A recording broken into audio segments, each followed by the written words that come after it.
Debate Radio. Hooked on music.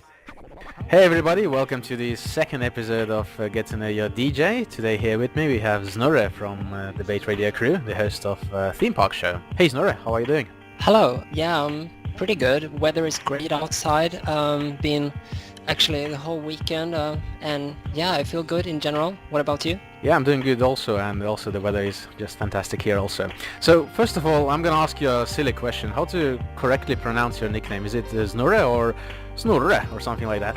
Well, that is a difficult question indeed, because I think that you're doing it pretty good. That's the way I would tell most people to do it. But if you want to do it properly, like it was intended to be pronounced, yeah, it would indeed be Snurre. Alright, does it have any meaning to it? Actually, it's a combination of my name, Gustav, with the adjective, I suppose. Well, yeah, there's a Swedish adjective called snurrig, which basically means dizzy or confused. So yeah, I felt that it connected pretty well with my character traits, because I've always been like the forgetful kind of person, and you know, people have always found me to be a bit strange, etc. So I kind of mashed those two together, my name and the adjective, and yeah, I got Snurre as a combination, and I added a set just to pimp it out. All right, well, that's a good explanation. Sounded interesting.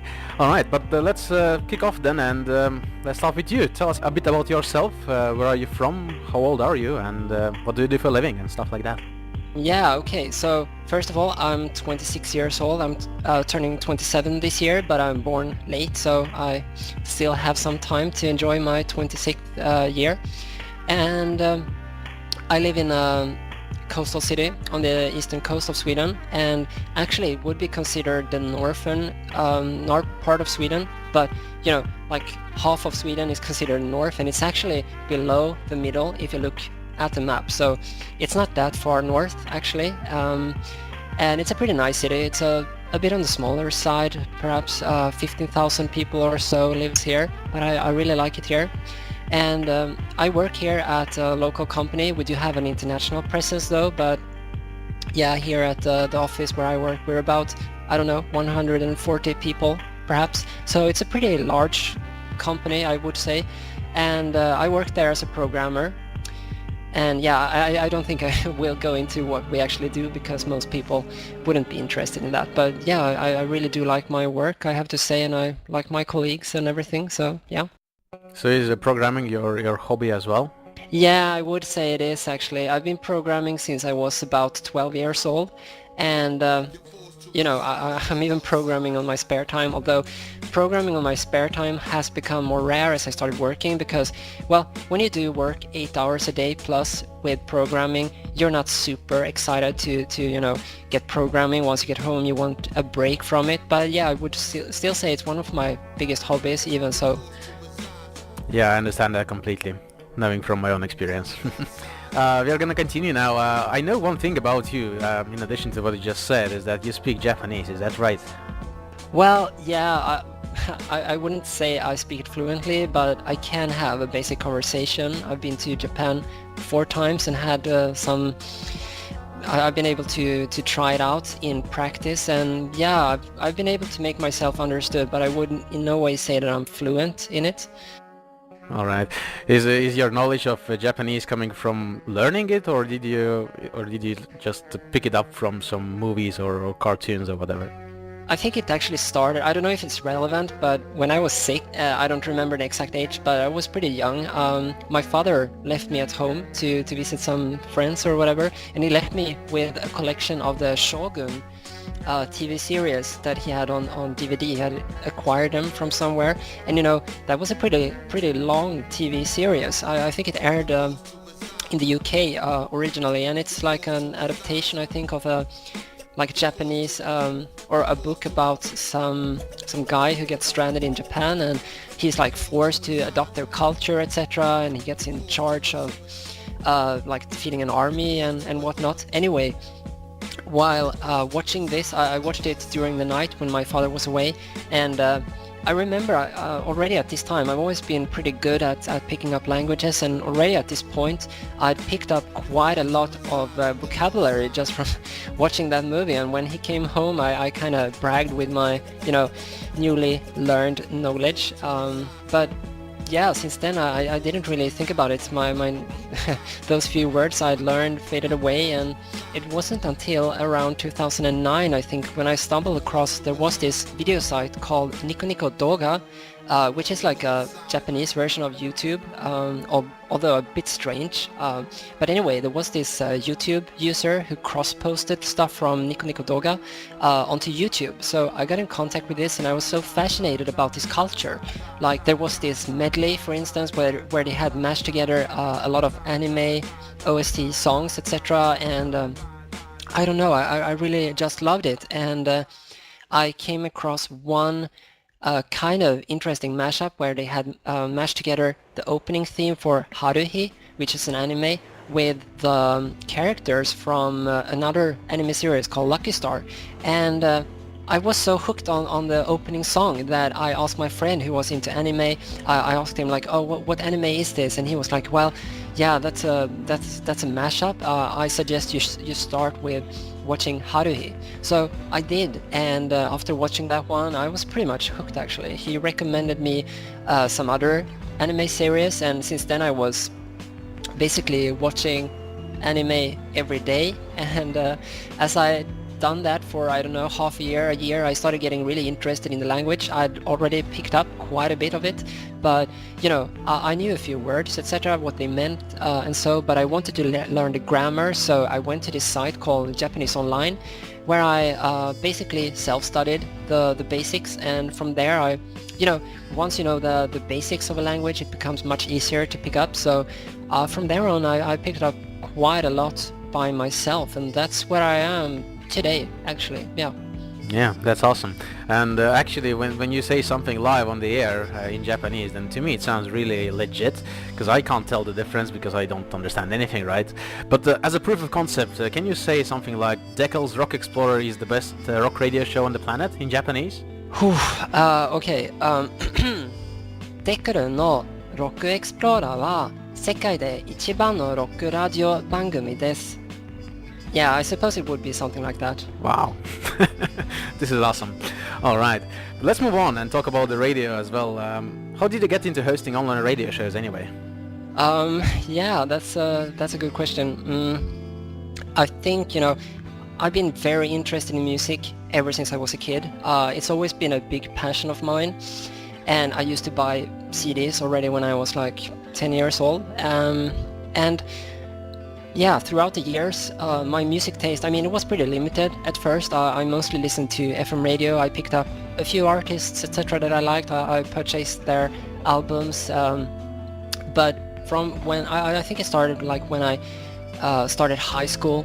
That's when I started to really branch out and listen to a lot of different music. I've been through a lot of different periods in my life. Like, I started out with the regular stuff that I picked up from radio. As I said, it was actually my first ever CD, believe it or not, was Pet Shop Boys with their greatest hits, and then it was followed by actually Britney Spears. I don't know if it was her debut album or if it was like her second album, but it was Britney Spears. And then I also had Venga Boys, their one and only album, although I think they released a new one pretty recently actually. Anyway, so it was that kind of stuff. And then when I went into my teens, it became more about like, yeah, Eurodance music and that kind of stuff. So I listened a lot to that. I was a big fan of Blimchen and that kind of stuff. And I also listened quite a lot to an internet radio station called Radio 7. That's how I really started getting aware of internet radio stations, and it was actually the biggest internet radio station in Sweden for quite a long time. They played everything from hands up, Eurodance to trance and actually a bit of UK hardcore as well, although I didn't know about that genre at the time. I think it was around this time that I also started getting a bit interested in melodic death metal, because I was playing a game at the time called Soldat, which is like a 2D side-scroller shooter, and there was a really good gameplay movie made from this game, and the the music in the video was one really good song by Children of Bottom called Hate Crew Death Roll. And I stumbled across, I didn't know, they didn't credit the music creators. I didn't know what song it was, but long story short, I salvaged a friend of mine's hard drive when he had problems with it. He had like 120 gigabytes of music on it. That was 128 kilobits per second MP3, so it was a ton of music. It was literally thousands of songs, and I happened to stumble across this album by Children of Bottom, and I was like, oh my god, that's the artist I've been, the artist that made the song in the video. And I started listening to them, and that was the start for me, I think, when I started listening to metal. I started actually with melodic death metal, and then I branched out into other genres of metal. I listened a lot to Nightwish and Sonata Arctica, Camelot, that kind of stuff, Sabaton. Anyway, I'm drifting a bit from the point, but what I wanted to say was that my music taste has developed a lot. When I got into high school, I started listening to UK hardcore, I started listening a lot to chiptunes, and also a lot of Japanese music. So once, like when I was like 18 or so, I had a really wide taste of music, and I felt like I wanted to help people discover, because there's so much music out there. That's something you realize once you start listening and broadening your music. You start listening to music from so many different sources. You realize that there are so many gems out there that are so well hidden, and I felt that I wanted to somehow share my passion of music with the world. I wanted people to be able to discover music that they might have not discovered otherwise, and that passion of mine and that wish to help people discover music, that transformed into me starting my radio show.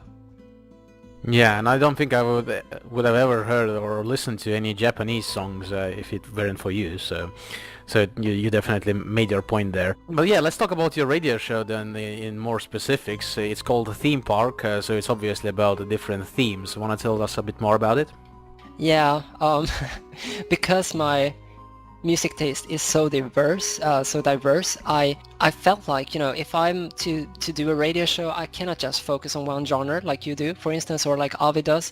I need to play a lot of different genres, but the problem is that you cannot really, in a good way at least, mix UK hardcore with melodic death metal, with chiptunes, with classical music. You cannot really do that. It won't sound good. So I felt like I needed a concept that worked good for a lot of different genres, and that's when I came up with, like, hey, let's have every show has its dedicated theme. So tonight we play melodic death metal, tomorrow we play UK hardcore, and next week we play, I don't know, hard dance, whatever. So that's what I decided to do, and in some cases I've also had different kind of themes that have not really been genre related, but it can be like I focus on a specific artist or like a specific kind of sound, or something like that. So it's given me quite a big deal of flexibility to play whatever music I feel like at the time on my shows, and that flexibility I think is very important for me to be able to convey, and to provide my show in this format with always giving people new music to discover. Right, so there's always new music on Theme Park. You're never playing the same songs again? Well, it has been done by me, by mistake, and also because of listener requests. So I wouldn't say I never do it. And also I've been considering, right now, as you probably noticed, I'm on a bit of a break, but I've been meaning to actually return in the near future, and then I will go back. I have a lot of good music that I've played in the past, and I really want to showcase it to the new listeners of the show that might not have been around in the beginning, etc. So I will be lifting a bit on those requirements, and I will be playing some music that I've played before on my shows. That's what I'm intending. But yeah, generally I want every show to feel kind of fresh. I'm looking to myself as the target audience, someone who has a pretty eclectic music taste and wants to discover new music. Like you tune into the show, you get surprised by new music. Hopefully you like everything of it, or if not, at least most of it. And yeah, I want people to be positively surprised, like, you know, and make new music discoveries. That's what makes me really happy when I manage to provide the listeners with that kind of show. Yeah. And also, how do you normally prepare your show? Because you mentioned requests, so you are leaving some room for listener requests. But is your set typically prepared ahead of the time, or do you just improvise during the show? To the most part, it's actually prepared. What I usually do is I have a few sources, you know, of getting information about new releases, etc. I try to keep up to date with new releases. I obviously try to find old, undiscovered music as well to bring forth to the listeners. And anyway, I listen to a lot of music, and I try to pick out the best possible songs. Usually I try to order it by some kind of genre or you know, and once I've reached a certain amount of songs for a certain genre or a certain theme that I have in mind, then I have a show for it. So basically I might have, you know, a couple of playlists. I might have a rock playlist, I might have a death metal playlist, and I might have a chiptune playlist. And as I discover new and old music, I just add it to this playlist. And once I have enough material to do a show, I host a show with it. And I try to also, of course, leave some room for listener requests. Usually I fill it up, like, I don't know, if I do a 2-hour show, I fill it up like maybe 1.5 hours to leave room for a bit of you know, chit chat, and also of course listener requests, because I think listener requests is a really important part of my show and most shows here on Bait Radio. And I really like the interaction with the listeners in general. They really helped shape my show as well. So yeah. All right. I'm gonna ask one of the, I guess, your life's most difficult questions next. It's in relation to your genres. You said that you were listening to all sorts of different genres. You started off with some stuff by Britney Spears, and you are listening to chiptunes, and at the same time you're listening to some melodic death metal. So those are like completely different genres from two completely different worlds.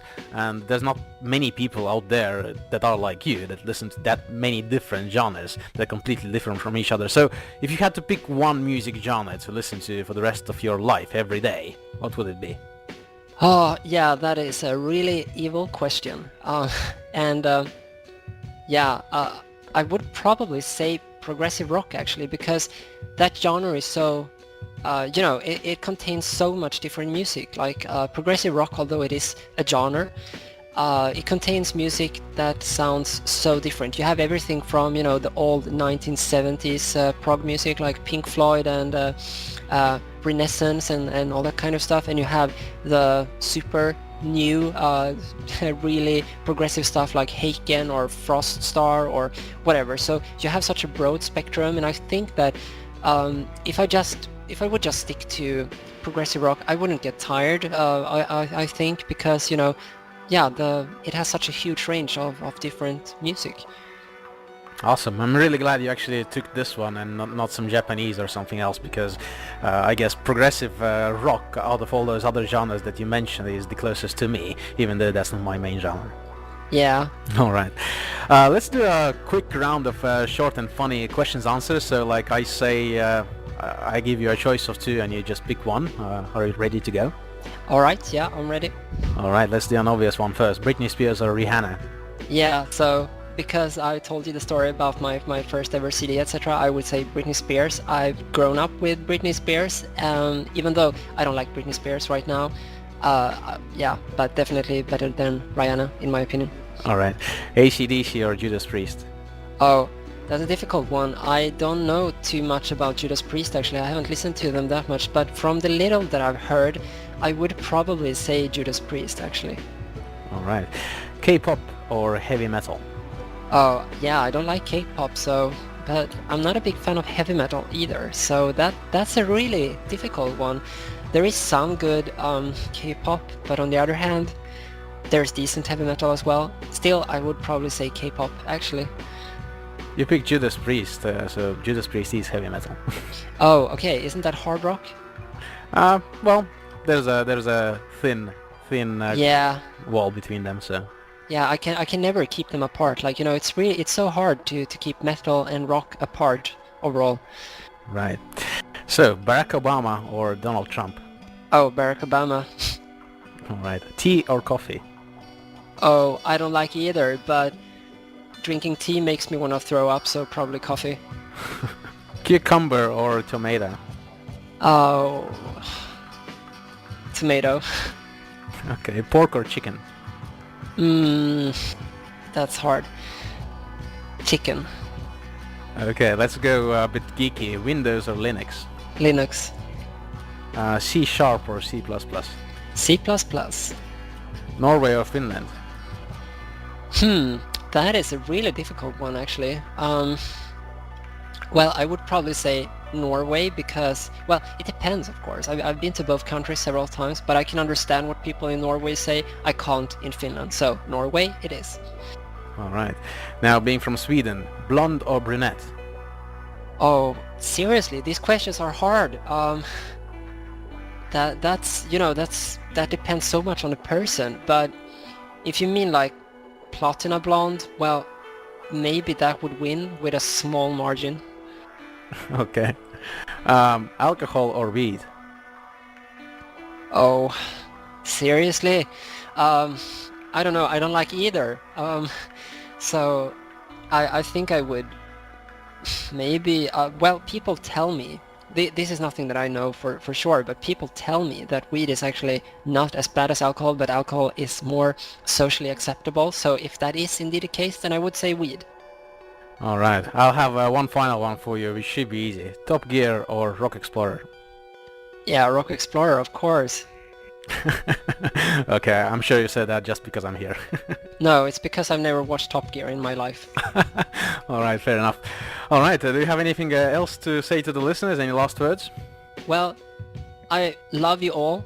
Like, you know, when I was doing my first show here on Bait Radio, I was so nervous. You literally can't believe how nervous I was. I had everything prepared. I've written down like almost every word I would say during my first ever show, and still I was so worried I thought I would faint. It was like one of the scariest things I've ever done. But, you know, thanks to you. You were there in the chat room, you supported me, you gave me requests, you were interacting with me and yeah, really accepting. And you know, thanks to that, I've grown into a much more confident radio presenter today, and I'm so grateful for all the support during these years. And I hope to see you around in the future as well. All right, yeah, and you might have to change your nickname as well because you're not that scared, worried guy anymore. Yeah. All right, thank you, Znurre, for your time. Thank you. All right, take care. Bait Radio. Hooked on music.